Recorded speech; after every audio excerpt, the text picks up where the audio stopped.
नमस्कार दोस्तों।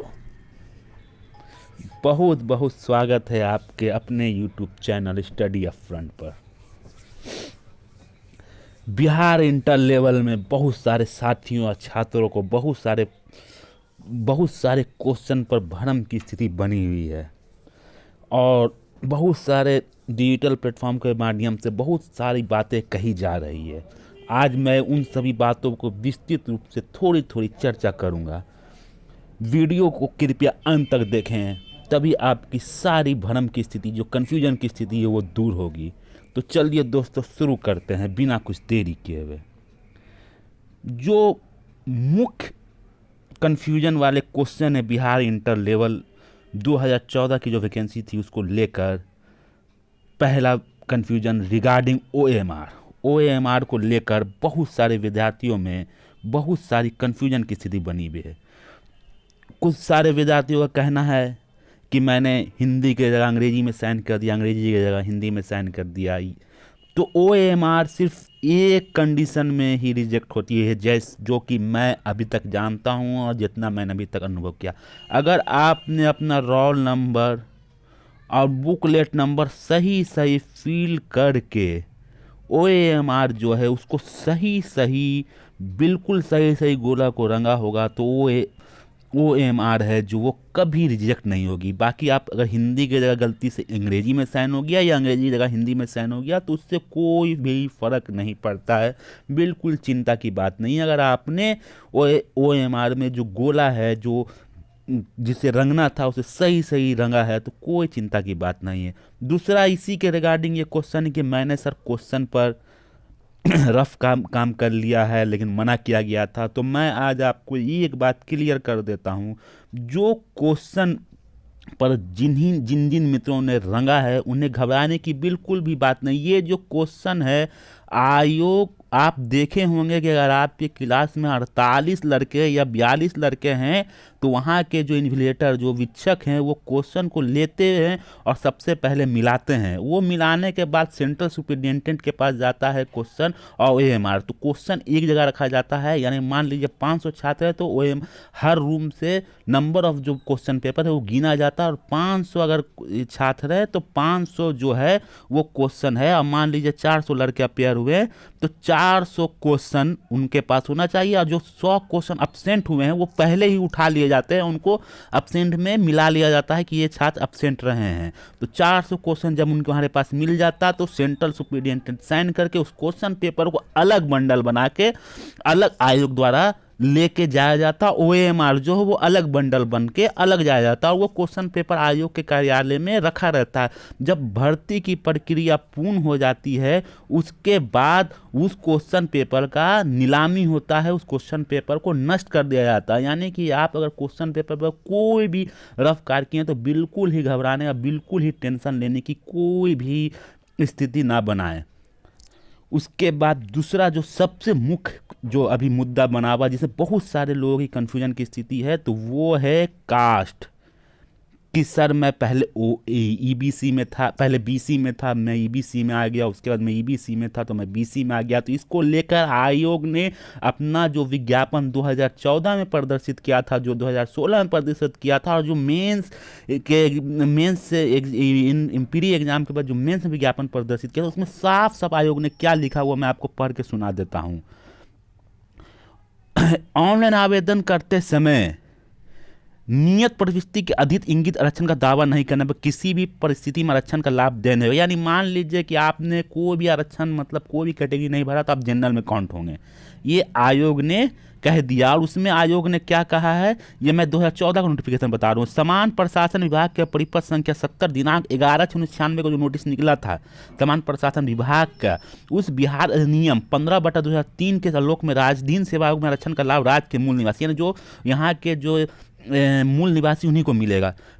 अब उसके बाद जो पिछड़ा वर्ग तथा अत्यंत पिछड़ा वर्ग श्रेणी के, मतलब मान लीजिए इसमें ये आयोग के जो विज्ञापन उसके अनुसार ये कहना है कि आपने जो उस समय भर दिया, मान लीजिए आप पिछड़ा वर्ग से आते हैं और पिछड़ा वर्ग भरा है, तो आपको जो काउंसलिंग होगी, जो डीबी होगी, उस वक्त पिछड़ा वर्ग का ही सर्टिफिकेट आपको देना होगा। तो मान लीजिए आप पिछड़ा वर्ग से आते हैं, आप गलती से एमबीसी भर दिए, आपका रिजल्ट हो गया, आप उसके बाद गए अपने ब्लॉक में बनाने के लिए, तो ब्लॉक में आप जब बनाने जाएंगे तो आपका खतरा खतियान सब मिलाया जाएगा और उसमें आप बीसी में आते हैं, तो आपका जो सर्टिफिकेट बनेगा वो बीसी में बनेगा। लेकिन आपने भरा ईबीसी, तो आपका जो रिजल्ट होगा वो ईबीसी में मान लीजिए बाय द वे आता है, तो लेकिन आपका प्रमाण पत्र बीसी में है, तो आपका जो कैंडिडेचर है वो कैंसिल कर दिया जाएगा। इसमें कोई भ्रम की स्थिति नहीं, आयोग अब कुछ करने नहीं जा रहा है। ये मत सोचिए कि आप कोई आंदोलन करेंगे या कुछ भी करेंगे तो आयोग इसमें बदलाव कर देगा, क्योंकि आयोग ने साफ साफ जो है वो नोटिस में लिख दिया है कि जो आरक्षण लेने के लिए जो जाति वहाँ पर भर दिया गया फॉर्म में वही मान होगा। मान लीजिए कोई लड़का ईबीसी या बीसी में है,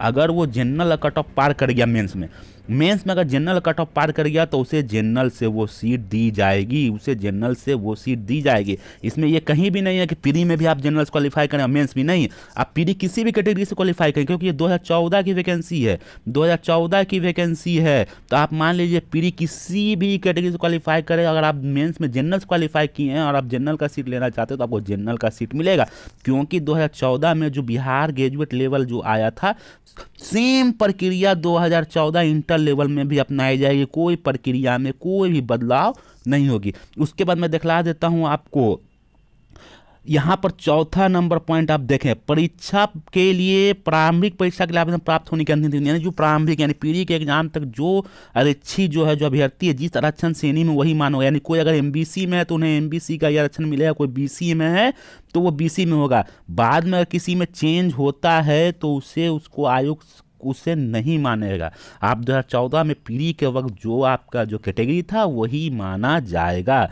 उसके बाद यहाँ पर आप देख सकते हैं कि जो आपने में इंटर के पीढ़ी के बाद जो रिजल्ट आया था मेंस का, उसमें भी आयोग ने आरक्षण को लेकर एकदम क्लियर कर दिया, अभ्यर्थी द्वारा प्रारंभिक परीक्षा हेतु भरे गए ऑनलाइन आवेदन में दावा किए गए आरक्षण श्रेणी में किसी भी परिस्थिति में परिवर्तन नहीं किया जाएगा। यानी कि जो कैटेगरी आप भर दिए हैं, अब उसी कैटेगरी में अगर आपका सिलेक्शन होता है तो आपको बीसी में अगर सिलेक्शन होता है तो आपको बीसी का सर्टिफिकेट देना, आपको एमबीसी में होता है तो एमबीसी का सर्टिफिकेट देना है, और अगर एससी में होता है तो एससी का देना है।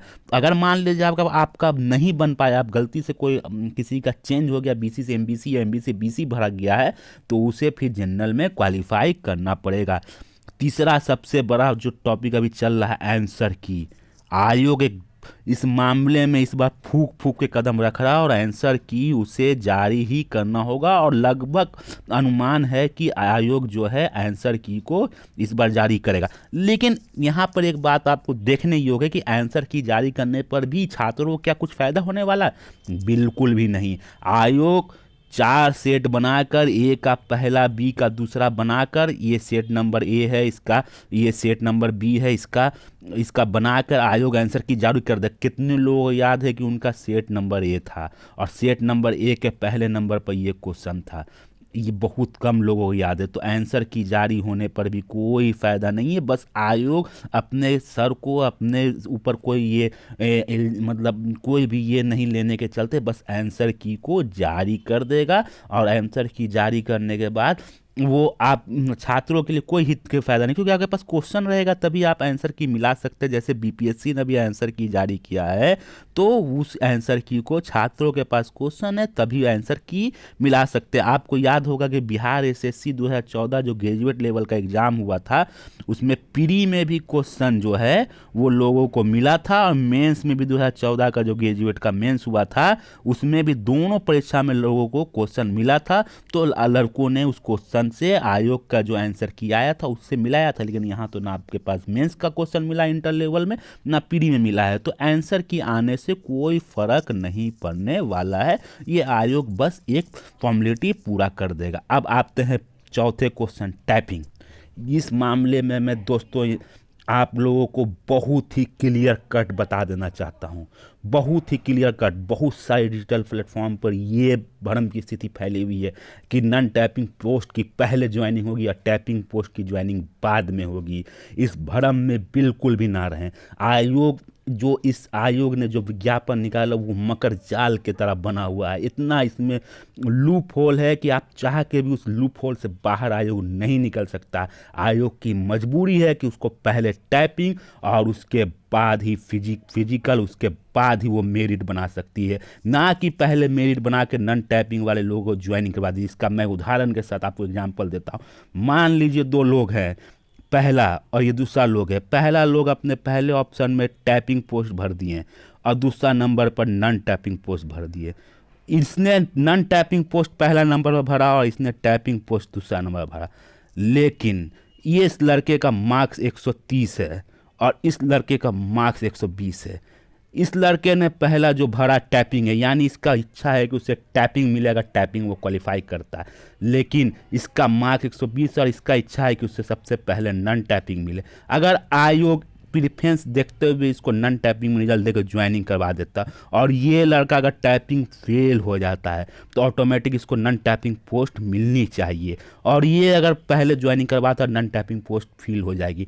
तो आयोग को अब पहले, सबसे पहले आशा करता हूँ आपको ये बात समझ में आई होगी, यानी कि आयोग को जो आयोग ने ऑप्शन भरवाया है उसमें बहुत सारे लड़कों ने टाइपिंग ऊपर डाला होगा। सपोज राजस्व कर्मचारी किसी ने ऊपर डाला होगा, उसके बाद कोई टाइपिंग पोस्ट डाल दिया, उसके बाद पंचायत सचिव डाला, लेकिन जब तक वो टाइपिंग नहीं देगा, यानी उसका मन है कि वो राजस्व कर्मचारी इसको मिले। अगर राजस्व कर्मचारी नहीं मिलता तो उसको टाइपिंग का पोस्ट मिले। अगर टाइपिंग का पोस्ट उसको लेना है तो उसको टाइपिंग देना होगा, टाइपिंग में पास करना होगा, लेकिन टाइपिंग अगर फेल कर गया तो उसके नीचे जो पंचायत सचिव, अगर इसका 130 नंबर आए, राजस्व कर्मचारी कट ऑफ 135 पर मान लीजिए सपोज दैट अगर किसी को मिल जाता है, इसका नंबर 130 है, तो राजस्व कर्मचारी मान लीजिए वो लेके चले गए, उस राजस्व कर्मचारी से ये लड़का बाहर है, लेकिन पंचायत सचिव में तो इन है, पंचायत सचिव में तो इन है, तो पंचायत सचिव उसको मिलना चाहिए। अगर मान लीजिए इसी लड़के का प्रीफरेंस पहले टाइपिंग हो जाता है और 130 नंबर पर वो टाइपिंग है, ठीक है, पहला प्रीफरेंस, और उसको दूसरा नंबर पर राजस्व कर्मचारी है,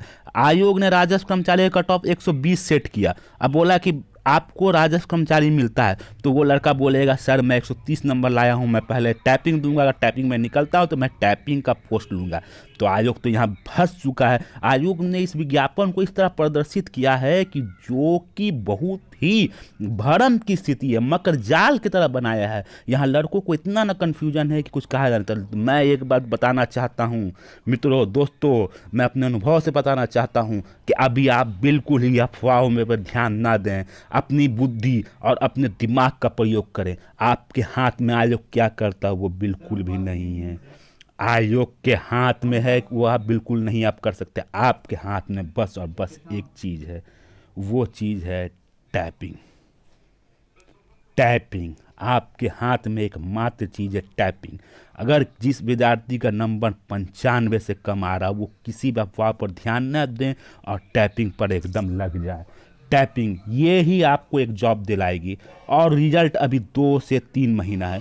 बाद में मैं पिछले वीडियो में बता चुका, बाद में कोई अफसोस करने का मौका नहीं है कि मेरा आंसर पहले 105 आ रहा था, लेकिन आयोग ने 95-96 बोला और मुझे टाइपिंग के लिए बुलाया, मैं टाइपिंग फेल कर गया। अभी से आपके पास 4 महीना है दोस्तों, 4 महीना मिनिमम है। 4 महीना में अगर आपने टाइपिंग मार दिया तो आपको एक जॉब लेने से बिहार में कोई नहीं रोक सकता, लेकिन आपने अगर टाइपिंग नहीं मारा तो आप जिंदगी भर अफसोस करते रहेंगे कि आपने 2 एग्जाम पास किया, तीसरे एग्जाम में अपनी गलती करने का सुनहरा अवसर खो दिया। आयोग अब लोग बोल रहे हैं कि हिंदी में टाइपिंग होगा या इंग्लिश में टाइपिंग होगा। हमने इंग्लिश भरा है तो क्या सिर्फ इंग्लिश में देंगे, हमने हिंदी भरा है तो क्या सिर्फ हिंदी में देंगे, या दोनों में देना होगा। ये सिर्फ आयोग को मालूम। मैं आपको कह रहा हूँ आपके हाथ में एक मात्र चीज़ है, टाइपिंग। आप हिंदी और इंग्लिश दोनों टाइपिंग को एकदम तैयार करके रखें, ऐसा तैयार करके रखें कि आयोग 4 महीने बाद आपको बोले कि आपका टाइपिंग में रिजल्ट है और आप टाइपिंग के लिए आए, तो आपको हिंदी बोले तो हिंदी में मार लें, इंग्लिश बोले तो इंग्लिश में मार लें, दोनों बोले दोनों मार लें। ये आपके हाथ में है। हम पिछले वीडियो में कह रहा हूँ, मैं फिर से आपसे अनुरोध कर रहा हूँ, बिना विनती कर रहा हूँ, हाथ जोड़ कर बोल रहा हूँ, नौकरी का काल है दोस्तों, नौकरी का काल है। आप अगर किसी नौकरी की तैयारी कर रहे हो, आपको फिर 0 लेवल से शुरू करके फिर आगे की ओर बढ़ना होगा 0 लेवल से। लेकिन आप यहाँ पहुँच चुके हैं, आपको बस टाइपिंग मार के यहाँ पर झंडा जो है इसको फतह करके अपने सपनों को साकार कर लें, नहीं तो आप ज़िंदगी भर अफसोस करेंगे। मैं ये अपने अनुभव से कह रहा हूँ, मैं बहुत सारे लड़कों को देखा हूँ और जानता हूँ कि वो बाउंड्री पर पहुँच के बाउंड्री से कैसे बाहर हो गए। बाउंड्री के उस पार उनकी मंजिल थी, लेकिन उस मंजिल में कामयाब ना हो पाए। आप सिर्फ और सिर्फ एक चीज़ पर ध्यान दें, अभी आपके हाथ में बस टाइपिंग है। मैं फिर से विनम्र विनती कर रहा हूँ, हाथ जोड़कर विनती कर रहा हूँ, सिर्फ टाइपिंग मारें। जिनका 95 से कम नंबर आ रहा है, जिनका 95, जिनको लग रहा है कि मेरा 95 से कम नंबर, वो कुछ भी ध्यान ना दें आयोग क्या करे क्या नहीं करे, कास्ट आंसर की OMR कुछ नहीं, बस टाइपिंग, दिन रात टाइपिंग। नौकरी लेना है तो दिन रात टाइपिंग और कुछ नहीं सोचिए। 5वां बहुत कंफ्यूजिंग वाला जो टॉपिक है पंचायत सचिव, इसमें टाइपिंग नहीं होने वाली। मैं सीधा बोल देता हूँ, इसमें बिल्कुल भी टाइपिंग नहीं होने वाली है, इसमें सिर्फ मेरिट बनेगी।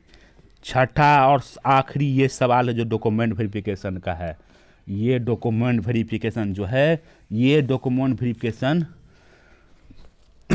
आपको जो है वो डॉक्यूमेंट वेरिफिकेशन पहले टाइपिंग और फिजिकल होगी, उसमें लोगों को बुलाया जाएगा, उसके बाद सही पोस्टों की मेरिट बनेगी, उसके बाद आपको डॉक्यूमेंट वेरिफिकेशन बनेगा। मैं फिर से कह रहा हूँ, आयोग ने मकर जाल बना के रख दिया। मैं अपने अनुभव से कहता हूँ लगभग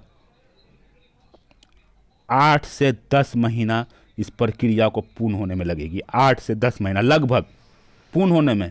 आयोग पूर्ण करके विभिन्न विभागों को अधिसूचित कर देगा कि मैंने इन लड़का को चुन लिया और इनको इन विभाग आवंटित हुआ, वो विभाग फिर ज्वाइनिंग करवाएगी। दोस्तों, मैं टाइपिंग पर एक बहुत ही अच्छा और बहुत ही विस्तृत वीडियो बनाने वाला हूं, जो कि आपको बहुत जल्द ही मिलने वाला है कि आपको कैसे टाइपिंग करना है और क्या नहीं गलती करना है, और इसमें आपको कहां पर क्या करना है, कहां पर क्या नहीं करना है, इस पर मैं बहुत जल्द एक वीडियो लेकर बनाने वाला हूं। आशा करता हूं कि आपके सभी सवालों का जवाब आपको मिल गया होगा। अगर आपको अभी भी कोई कन्फ्यूजन है तो कमेंट बॉक्स में कृपया अपने कन्फ्यूजन को, अपने सवालों को जरूर पूछें। अगर आपको ये वीडियो पसंद आई हो तो आप इस वीडियो को लाइक करें। आपके जितने भी दोस्त और मित्र हैं जो बिहार इंटर में एग्ज़ाम दिए हों उनको शेयर करें। अगर आप चैनल पर नए हैं तो स्टडी अप फ्रंट को चैनल को सब्सक्राइब करें। यहाँ पर आपको बिहार, झारखंड और यूपी के सभी प्रतियोगी परीक्षाओं की जो भी सूचनाएँ हैं, जो भी एग्ज़ाम होने वाली, उसकी अविलंब सूचना इस चैनल पर प्रदर्शित की जाती है। वीडियो देखने के लिए दोस्तों बहुत बहुत धन्यवाद। जय हिंद, जय भारत।